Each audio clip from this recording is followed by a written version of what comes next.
Hello crochet friends! Welcome to today's video. When you start crocheting, the chances are highest that the people who are going to be the recipients of all of your newly crocheted goods are going to be your friends and family. The people that you know in real life.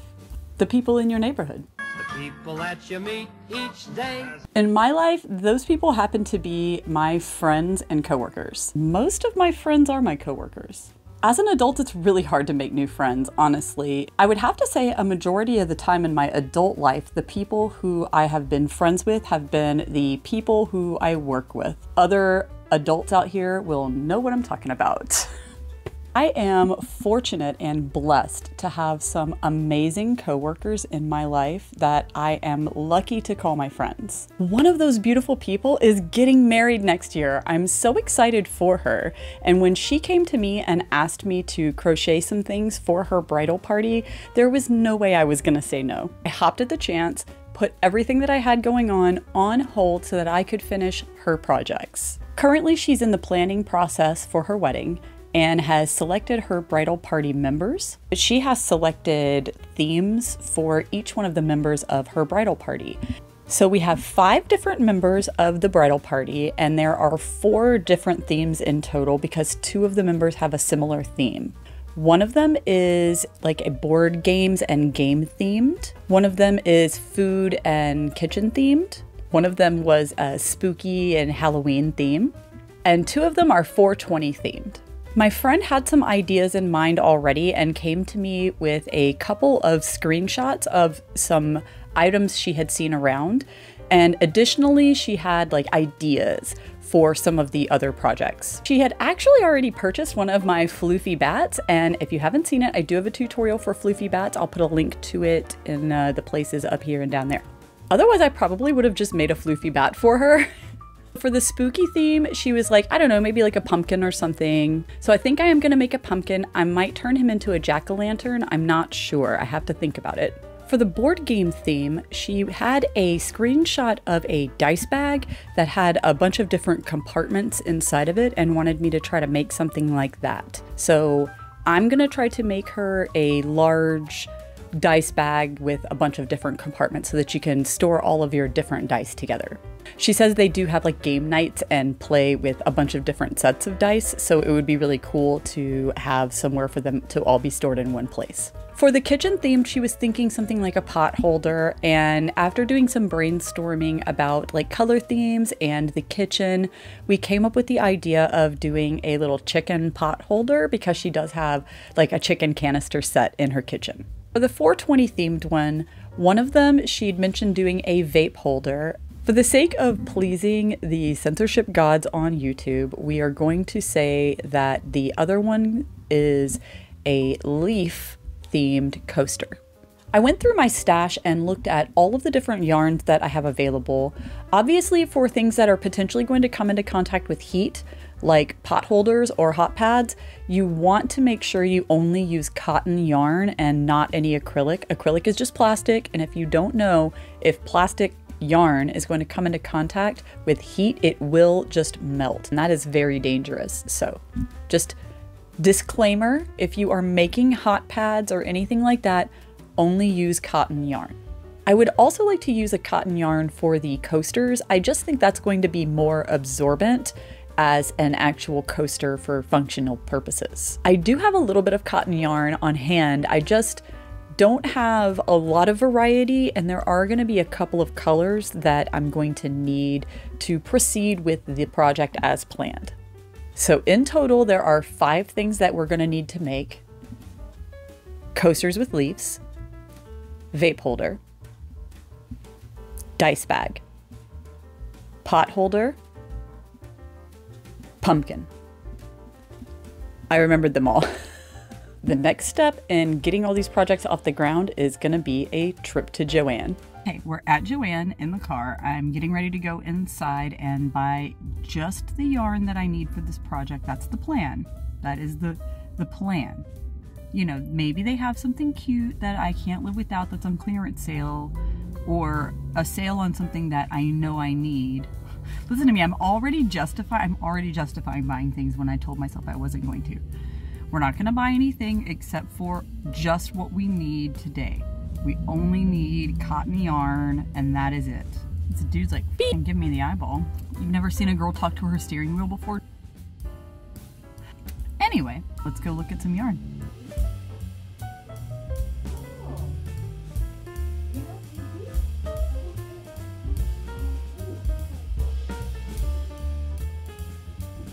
If I had hair.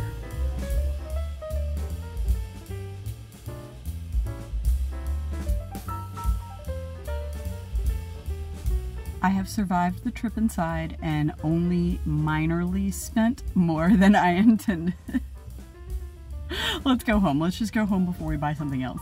I'm back, baby, and I got yarn. I feel like you should be proud of me for only buying a couple of things that weren't on my list. If I'm going to be spending more money than I anticipated at the fabric store, I like to do that on things I know I'm going to use. On that note, we've picked up this purple Ogo here for like $6.75. I don't really have any purple shades on hand right now, so I thought this would be nice to have in case I needed some purple for a project and fill out my color palette. The second item that was not on my list, but I brought it home anyway, is this glue gun here with some extra glue sticks. The glue gun itself was only $5 on sale, and the glue sticks are only like $2.50. So for $7.50, I was able to get a precision high temp glue gun. My current hot glue gun is from Dollar Tree. On the pro side, it is cheap. I only paid $1 for it.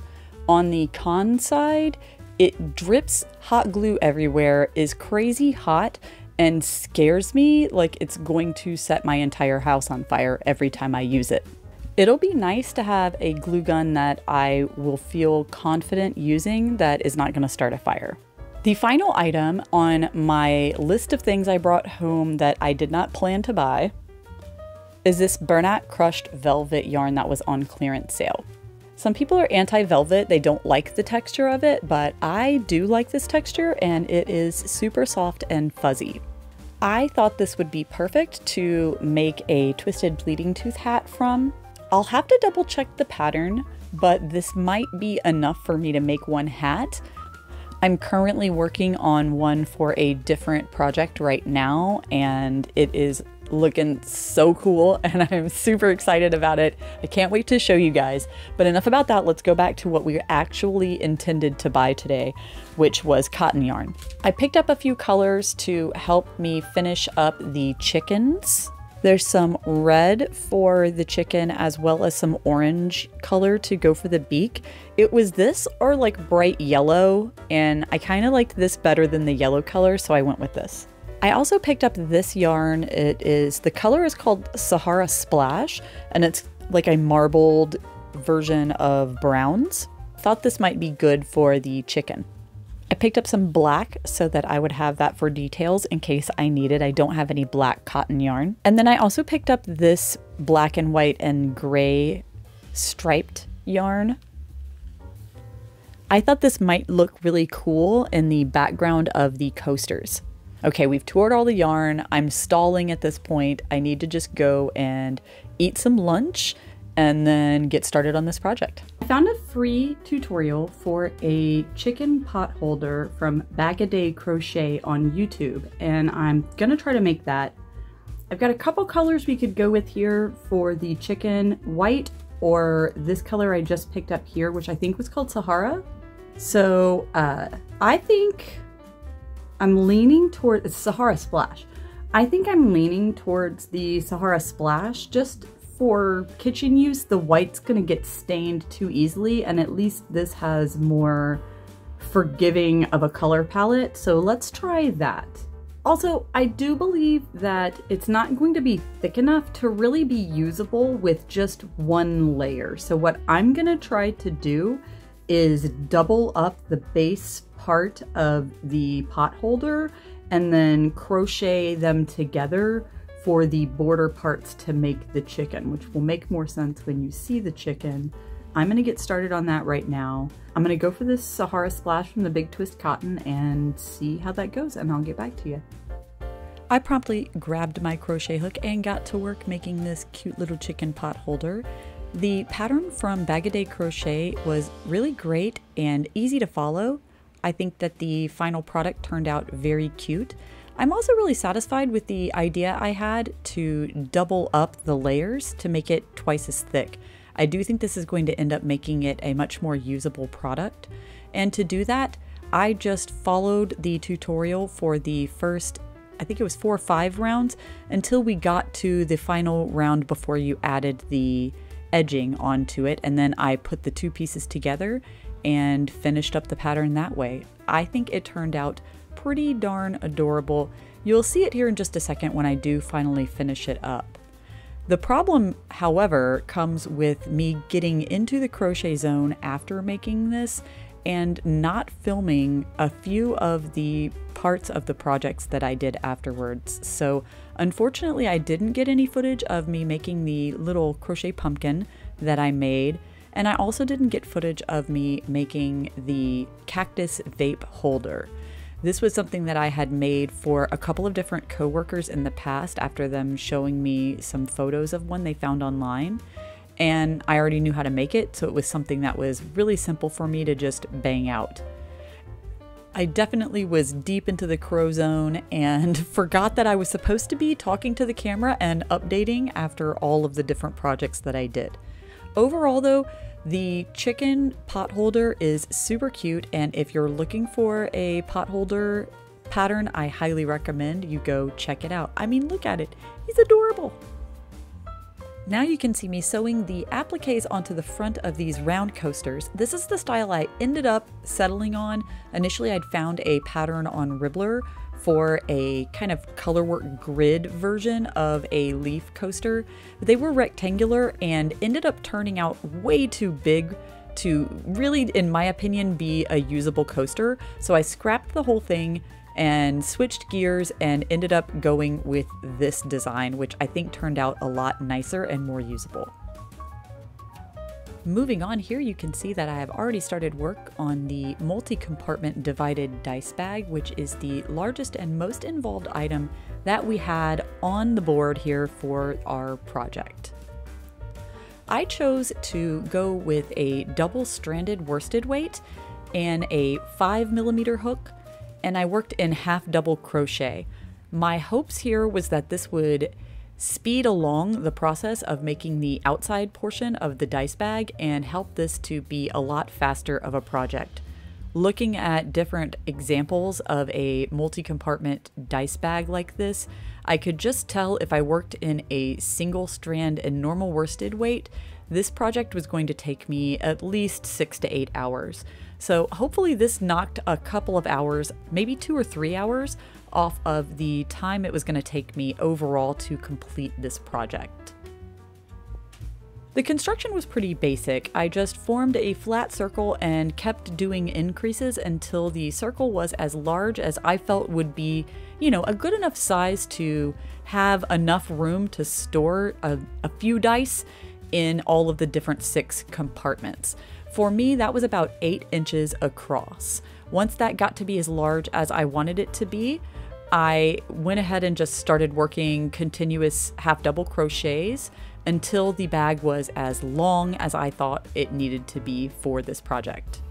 For the final round, I did a double crochet in every stitch, with the plan being to weave a drawstring in and out of the double crochets. That way there will be a closure to the bag, and also a functional way to carry the bag around. If you knot the drawstring up, you could use it as a handle. Once I was done with the main bag, I moved on to make the internal compartments.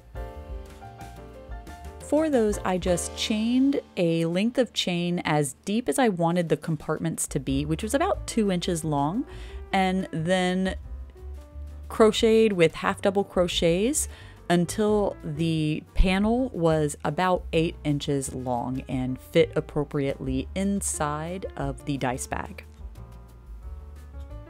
I then made 4 other smaller panels that were half of the length to finish up the other pie slices of the internal compartments. If I had to do this again, I would sew all of the smaller pieces to the center panel outside of the dice bag itself. That way all of the components would be sewn together, and then you just need to pin it in place and sew all of them in place at once inside of the dice bag. No matter how you slice it, this is a complicated sewing job, and I did my best, and overall I think it turned out nice. This is a great excuse for me to bust out my little tulip I-cord maker. After you've got the whole thing loaded, all you really have to do is just crank this handle and the I-cord comes out. It's kind of hypnotic. Here it is. So now you can see the I-cord starting to form here. I'm going to finish up my I-cord, and this is the final step before I can reveal to you all of the cute things that I made. Overall, it took me about 10 minutes to crank out this I-cord, and then I just had to weave it through as the drawstring, and we're ready for the reveal. I am so pleased with how everything turned out. It is all so cute, and I couldn't be happier. As of today filming, I have not given them to my coworker yet, so it will be really fun to see her response. I'll be taking them to her at work this weekend, and I will have to follow up with everyone and let you guys know how she liked them, as well as how the recipients of the gifts enjoyed the gifts. I know I would be super stoked if someone gave me literally any of those crochet items. I hope you guys enjoyed watching me make all of these items, and if you did, please be sure to like the video. I have more crochet vlog style videos just like this one in the works, as well as other tutorials with free patterns for you, so be sure to subscribe so you don't miss any future videos. If you're on social media, you can follow me there. I am Graceface Creates on all platforms. Thank you so much for watching, and happy crocheting!